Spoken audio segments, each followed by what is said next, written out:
Bonsoir à tous, madame, monsieur, à la une de cette édition du journal sur Nyoté Télévision. L'insécurité règne en maître au quartier une recrudescence de cas d'insécurité depuis quelques mois. La population se sent abandonnée. Hakuna tena kulala.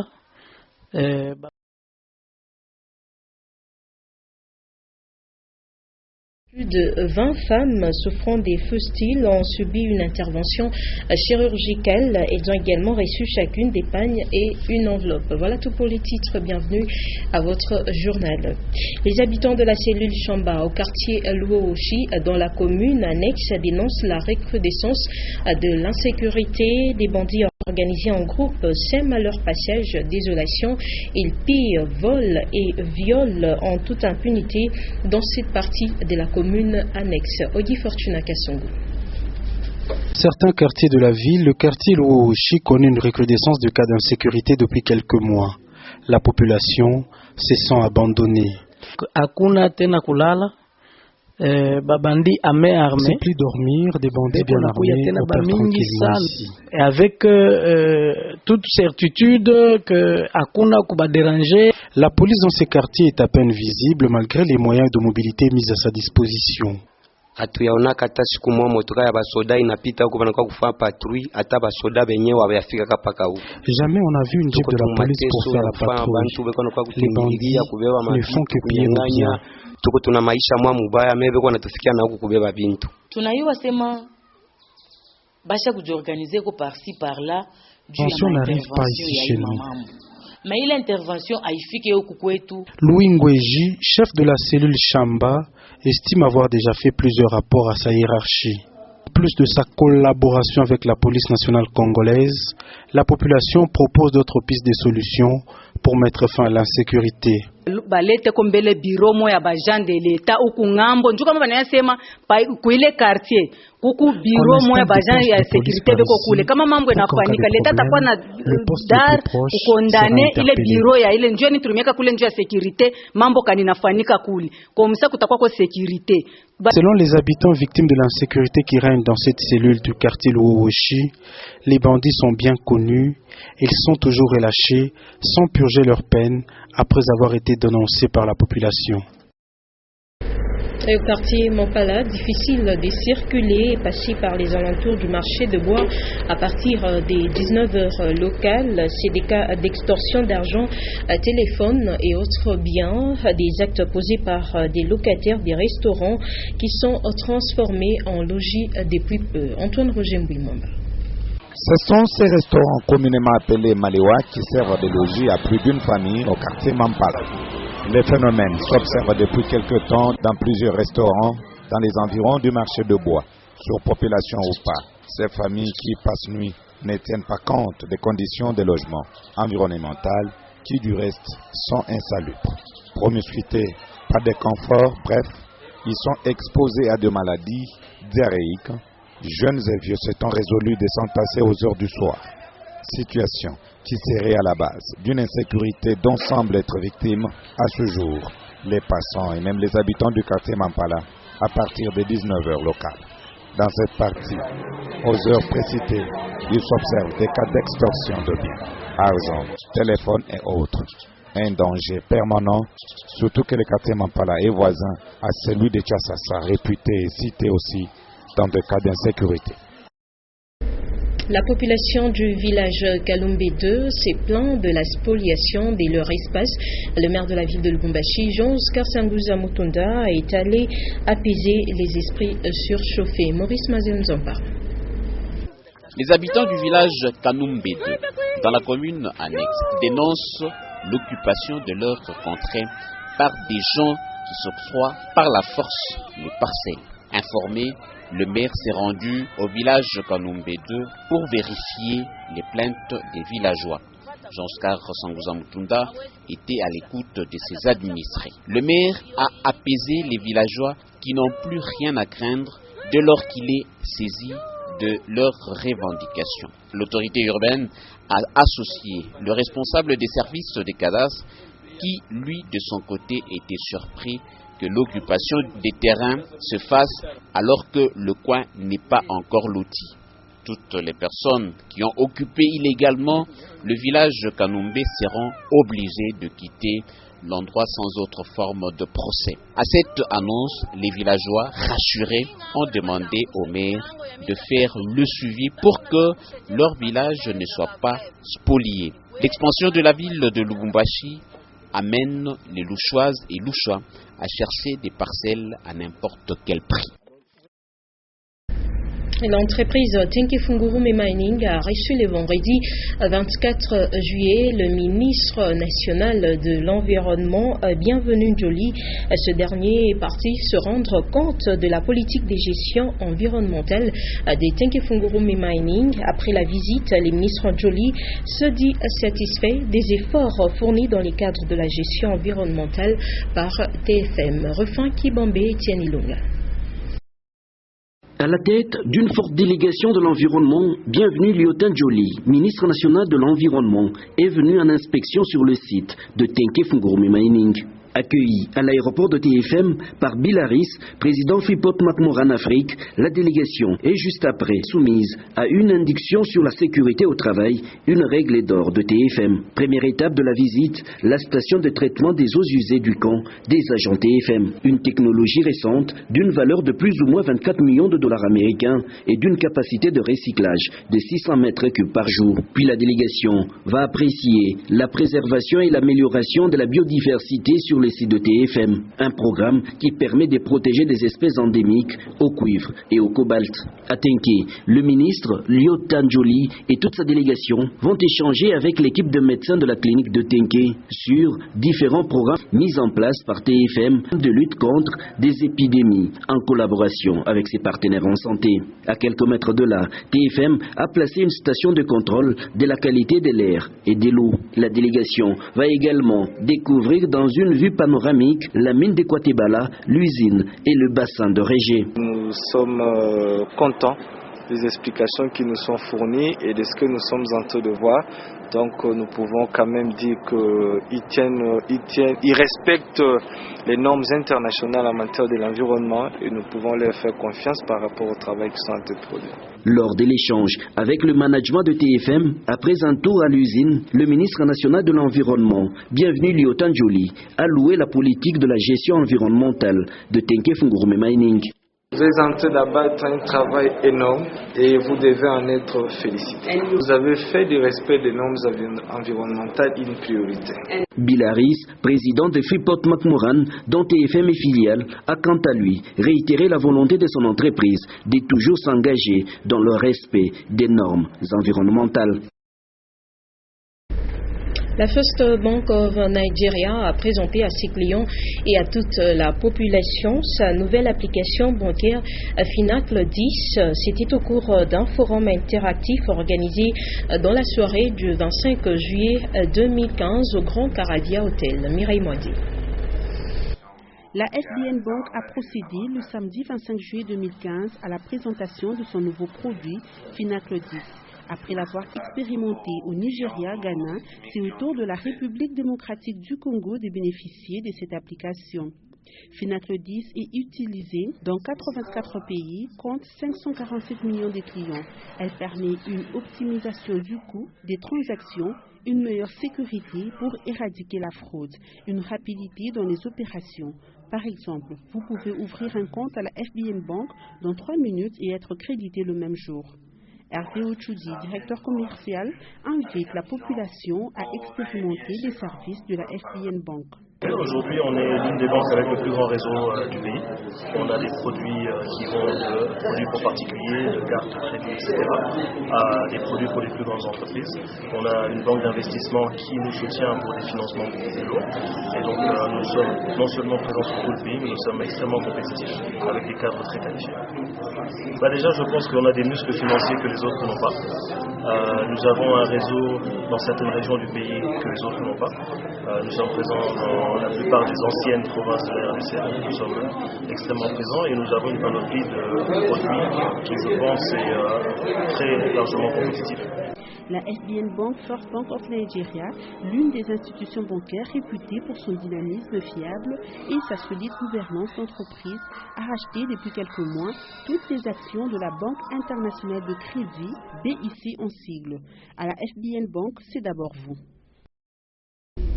27 femmes souffrant des fustules ont été opérées à la polyclinique Bénicaire, dont la marraine est Madame Karine Katumbi. Ces femmes viennent de différentes provinces de la République démocratique du Congo. Elles ont reçu des mains du chargé du social du gouverneur d'Épagne et une enveloppe chacune. Un reportage d'Edouard Kanko et Sylvain Mutambay. Elles sont venues des différentes provinces de la RDC pour bénéficier des soins relatifs à l'opération des fistules à la polyclinique Bénicaire Opmam Afrique. Les femmes rongées par cette maladie et dépourvues des moyens financiers. Les interventions chirurgicales se sont déroulées avec succès, d'où le remerciement des quelques opérés à l'endroit de Mme Karine Katumbi, la marraine du centre. Fulbert Simbi, chargé du social du gouverneur, leur a remis l'épargne et une enveloppe à chacune pour leur permettre de rentrer dans leurs provinces respectives et y poursuivre les soins. Le docteur Noah Mutangala est l'auteur de ces interventions chirurgicales. Nous avons commencé la campagne. Nous avions 27 femmes au départ de la campagne. Nous avons dû ce soir pour faire venir les autres qui avaient déjà été sélectionnés. Nous venons d'évacuer les 3 premiers malades qui avaient été opérés et qui ont eu pour avantage de recevoir un montant qui peut leur permettre de commencer une nouvelle vie. Parce que comme vous savez, la fistule c'est un handicap qui fait stigmatiser la femme et elle n'a pas de revenus. Ainsi, en tout cas, coup de chapeau à la marraine de la santé maternelle, qui est Mme Katumbi, pour avoir pensé à ces pauvres femmes. Ce serait une bonne chose s'il y a encore d'autres personnes de bonne volonté qui accepteraient d'aider ces femmes. Le développement de la famille dépend du bien-être de la femme. Lorsque la femme n'est pas considérée, lorsque la femme n'est pas là, la famille sera toujours empauvrée. Mimi napiga paka kisanti kwanja mbele kwa papa nao mwenye organize hiyo hospitalo na mama pila anatusaidia kwa kisanti sana. Mungu babariki. Jumi na kawia sana na hii magonjwa. Mimi depuis kwa Equateur kubwado kule mpori tulikuwa mumpita ndio mwingine nilipachia. Ono Mungu anakuwa tu kunisaidia biabuli. Niko negala tu hivi niko nashinda hata kinyi cha kufanya baba. Ndio mimi napigia paka Mungu akisanti babariki, ongezee paka akili. Mimi nampigia mama Karine kwa vile nitusaidia kwa magonjwa tulikuwa nahangaika sana. Hatukupata kwa kwenda huko na kwenda paka Mamiri, hatuna makuta ya kusema tusaidie. Bwana naye mpension tunaisha kuikala paka hivi. Je, Mungu anatusaidia, ananipa hapo, ananipatia na nguvu, ananitunza vya bure. Mimi napata mzuri, mimi nasikia mzuri. Mimi nampigia paka asante mama Karine na baba Moizi.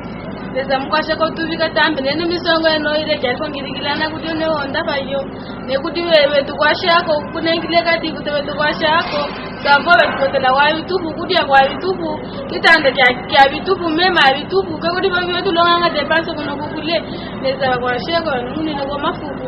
Venus malades au Katanga, sont avec joie, sourire et surtout la guérison que ces femmes vont rentrer chez elles, sans doute avec à l'esprit l'image de la bienfaitrice en la personne de Madame Karine Katumbi. Santé toujours, les habitants du quartier Kigoma ont bénéficié de soins durs gratuits de la part des ophtalmologues de Shalina Eye Clinic. Des cas de cataractes, glaucome et autres maux d'yeux ont été détectés. Janine Bouchou. La population du quartier Kigoma continue à bénéficier de soins ophtalmologiques de Shalina Eye Clinic. À travers cette campagne gratuite, l'entreprise minière Chemical of Africa tient à offrir une bonne santé visuelle à la population qui vit dans le parage de son site d'exploitation. Nous sommes contents de la manière dont la campagne est en train de se dérouler. Nous sommes aujourd'hui le 8e jour. Nous ne pouvons que dire merci aux gens qui nous ont accueillis. Nous pensons directement à Shalina et Shema. Nous ne sommes que reconnaissants pour ce qu'ils ont fait pour nous et particulièrement pour cette communauté qui est la nôtre. Et nous pensons qu'à la longue, les activités de notre partenariat vont continuer. Comme dans toutes les précédentes sorties, les cas graves ont été renvoyés au grand centre médical des Chalina pour des opérations. Et puis cette cérémonie de l'inauguration de la chapelle Sainte-Marie et Virginie, intervenue hier samedi en présence notamment du gouverneur Moïse Katumbi Chapwe et Antoine Gabriel Kyungu-Wakumanza. La communauté des fidèles s'est rendue en nombre ce samedi 25 juillet 2015 à la chapelle Sainte-Marie et Virginie qui leur offrait pour la première fois son hospitalité. En ce grand jour d'inauguration et de bénédiction, le chrétien derrière ce chef-d'œuvre, l'honorable Moïse Katumbi Chapwe, était présent aux côtés de sa chère épouse, Madame Karine Katumbi, des membres de sa famille et de l'honorable Antoine Gabriel Kyungu-Wakumanza.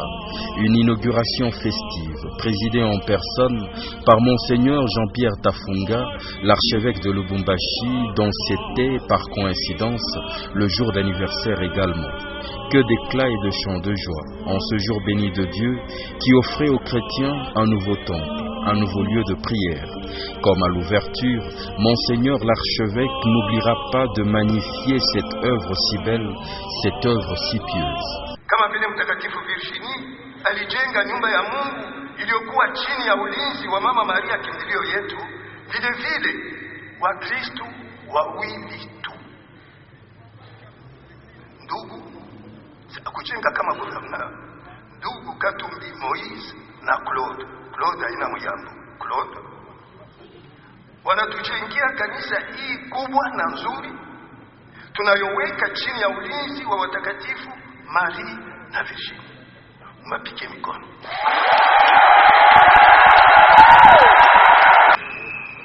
Chomana shukrani kwa Mungu na kwa ndugu waliojenga kanisa hii. Hakuna mtu anasema alifanya mchango, saba eglise yetu kunafanya mchango, ilikuwa ya watu wawili tu. Mungu wa uwezo wote awabariki ndugu zetu Moïse Katumbi na Claude na wajalie neema yake kwa wingi kufuatana na ukarimu wao. Ndio maana sisi leo tunaonyesha shukrani yetu kwa kazi kubwa waliotumika ndugu zetu hawa kwa kujenga nyumba hii ya Mungu. Tuwaombee watumishi hawa katika ibada hii ya misa, Mungu apate kuwaelekezea macho yake siku zote za maisha yao. Ndugu wapenzi, tendo hii ya kumjengea Mungu kanisa hii inafanana na ile ya Mama Virginie. Namna gani inafanana? Mungu alimjalia Mama Virginie kwa kuzaliwa katika jamaa tajiri na kuolewa na mume aliyekuwa tajiri. Ndugu zetu Moïse Katumbi na Claude wawe kwetu mfano kwa wanaomwamini Mungu. Tumheshimu na tumrudishie shukrani yake Mungu wetu kwa vitu anavyotutendea maishani mwetu leo. Wakongomani wangapi wanaojaliwa na Mungu anakiona namna kana mafesa pale pa kutumia vizuri mali yao kwa kusaidia maskini, kujenga maeneo sosiale huku kwetu Kongo, lakini walipendelea kununua manyumba mashato kule Europe, kule Ulaya au hapa karibu kwa Afrika Kusini. Kama katika misa hii pia tuliwapikia asante wale walijenga hii nyumba ya Mungu, kwa sababu alijenga na roho moja tu. Kwa wengine wanaweza kujenga sasa mujidebrie pa kwa ekipe, banajenga na bana ekipe ima ambao mnekala ni wao waliuza linunua makonfessional iko tayari pale. Kama mjui hapa juu peko mashambre mbili, ingine ko chini, anisha kwa ekipe cuisine moja inapita kwa bishe salle de bain na ile yangu hakuna comparaison. Ulaya tayari vitanda na blanketi ko pale, madra, frigo moya yulu moya chini,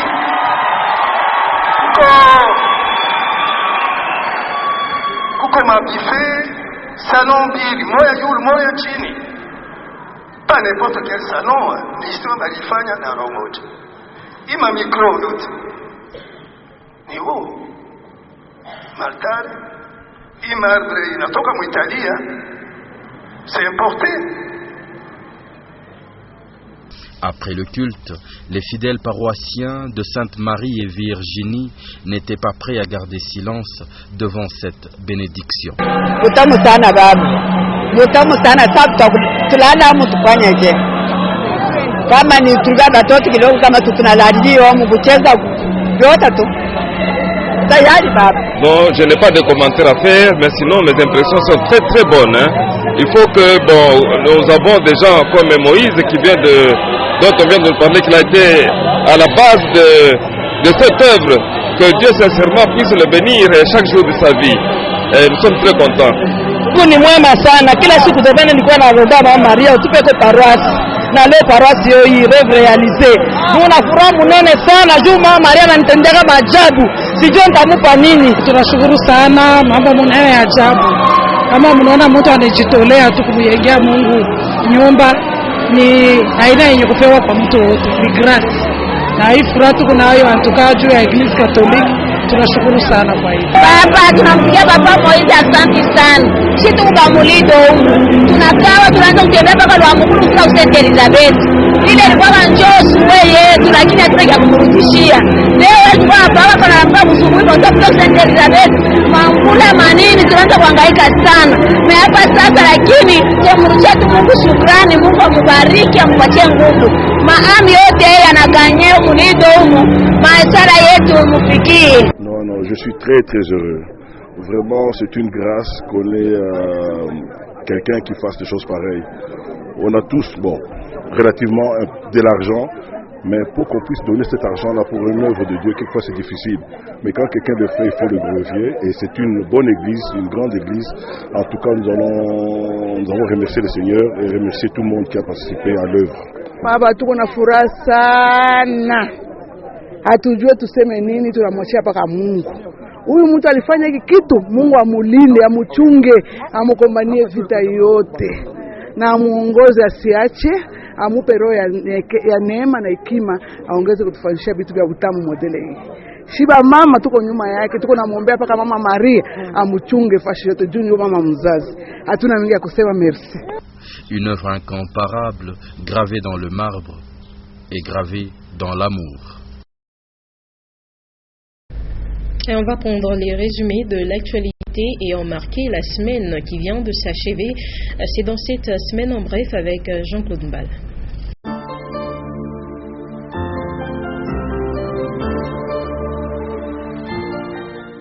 Fidèles de Nyota Télévision, voici quelques faits saillants qui ont marqué la semaine allant du lundi 20 au samedi 25 juillet 2015.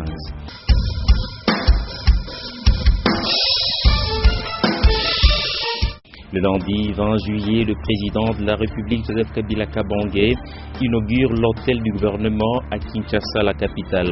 Cette infrastructure, qui a coûté plus de 40 millions de dollars américains au gouvernement congolais, va abriter plusieurs ministères. Et à Fungurume, on nous fait part de la deuxième édition du sommet des fournisseurs locaux, une initiative de l'entreprise minière Tenke Fungurume Mining. Par cette organisation, elle vise la promotion de l'entrepreneuriat local. Il faut noter que plus de 1000 fournisseurs ont pris part à ce sommet.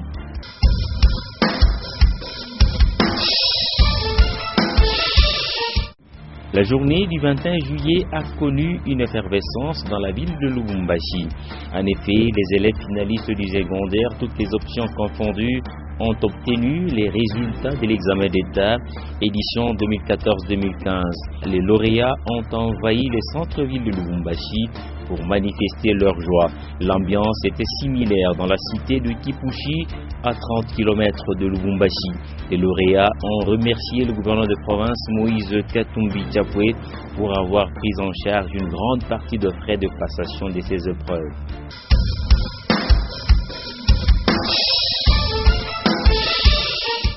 Et le mercredi 22 juillet, la République démocratique du Congo a célébré la journée nationale de la presse. Pour cette année, l'accent a été placé sur l'honorabilité de prestations des journalistes dans les milieux professionnels. Le constat fait à cette occasion, c'est que souvent en République démocratique du Congo, les journalistes ne jouissent pas de la liberté de la presse et beaucoup d'entre eux travaillent dans des conditions précaires. Occasion pour l'Union nationale de la presse du Congo de plaider pour la formation des journalistes.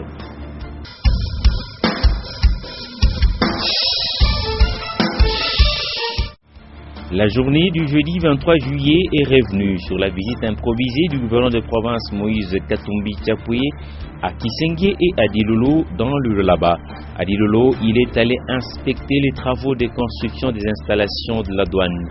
Partout, la population lui a réservé un accueil digne de son rang. Et sur place à Lubumbashi, le gouverneur de province Moïse Katumbi Tchapoué s'est entretenu avec le représentant du secrétaire général des Nations Unies, Martin Kobler.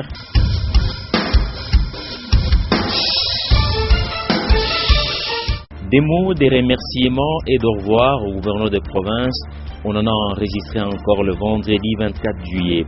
D'abord les jeunes élites du Haut-Katanga, ensuite le jeune Katangais œuvrant au sein de l'UJICA, Union des jeunes Katangais, qui lui ont remis un diplôme de mérite et un trophée. Et enfin, la communauté des dirigeants sportifs du Grand Katanga, de leurs mains, le gouverneur a reçu un ballon et une médaille.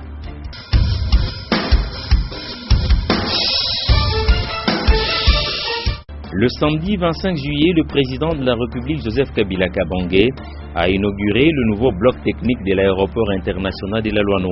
Il s'agit de la nouvelle tour de contrôle de 29 mètres, une piste d'atterrissage élargie de 3250 mètres, une caserne anti-incendie et une centrale de l'énergie. C'est un samedi qui a connu la consécration de la paroisse Sainte-Marie et Virginie par l'archevêque de Lubumbashi, Monseigneur Kafungambayo. Ce temple de Dieu est implanté au quartier Lido-Golf, une œuvre de l'honorable Moïse Katumbi Tchapoué avec l'aide de M. Claude. Mesdames et messieurs, fidèles de Nyota Télévision, c'est terminé avec cette semaine en bref. Merci de votre fidélité et attention soutenue. C'était un plaisir.